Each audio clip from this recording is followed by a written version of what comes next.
Hey, I'm Lucas, and this is Surf the Waveform. One of the most underappreciated but necessary parts of any visual media are the sounds that accompany it.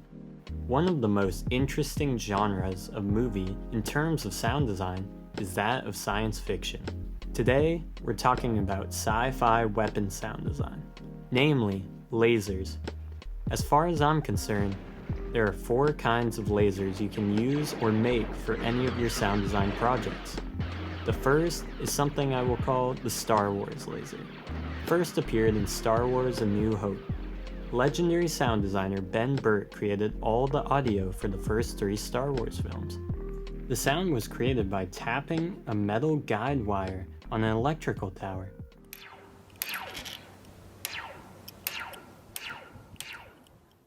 A similar effect can be achieved by tapping an extended slinky.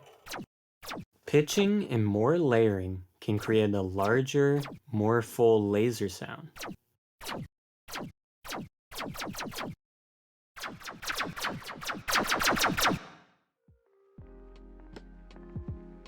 The second kind of laser is more akin to a regular firearm. Sometimes a recording of a gun sample is used, or something similar as the baseline. For example, this laser Tommy gun I created uses a Tommy gun shot as the base of the sound.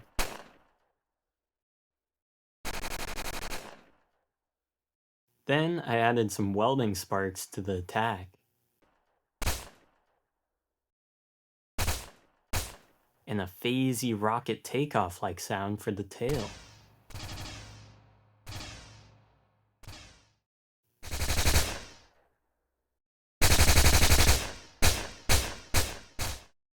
The third way for lasers is synthesis, creating your own laser sounds through the use of a synthesizer. Multiple options with this one, either through sampling, using wavetables, or sticking to basic shapes like sine, triangle, or saw. Truly, the sky is the limit, and you can create very specific sounds for your shot. Here's an example of a laser sound created just with a sine wave.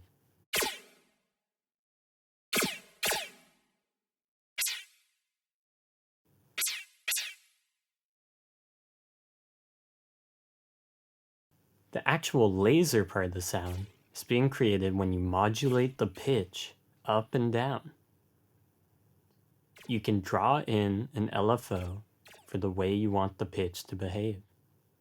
Once you start layering multiple synth layers together, you can really start getting a beefy laser sound.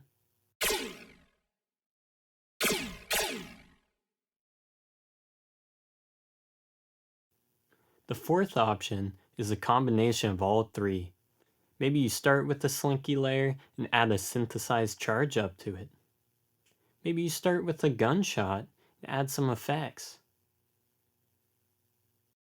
Using method 4, I created this interesting laser sound that has a very cryogenic or icy feel. I started off with some basic recordings I did. Here's a match burning. I also sampled the match into Phase Plant and applied an LFO to the pitch of the sound. This is a small gear spinning. Here's a spray bottle spraying water. And here's a broken mic tripod sliding apart. Here's them all together.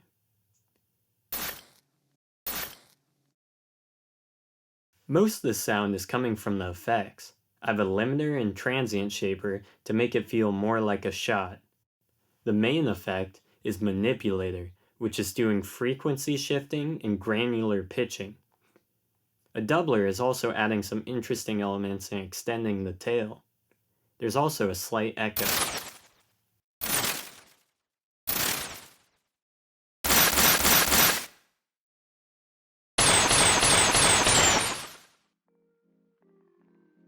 All in all, there's so much creativity that can happen while making sci-fi weapon sounds. Some of it comes down to which method you start with, but most of it comes from you. The sounds and the effects that you choose to add are what really shape the sound. These 4 kinds of lasers aren't rules set in stone. They're just suggestions, a starting point. Get out there, make some lasers. Pew pew. And I'm out. And that is to have sharks with frickin' laser beams attached to their heads. Now, evidently, my cycloptic colleague informs me that that can't be done. Can you remind me what I pay you people for? Honestly, throw me a bone here. What do we have? Sea bass. Right.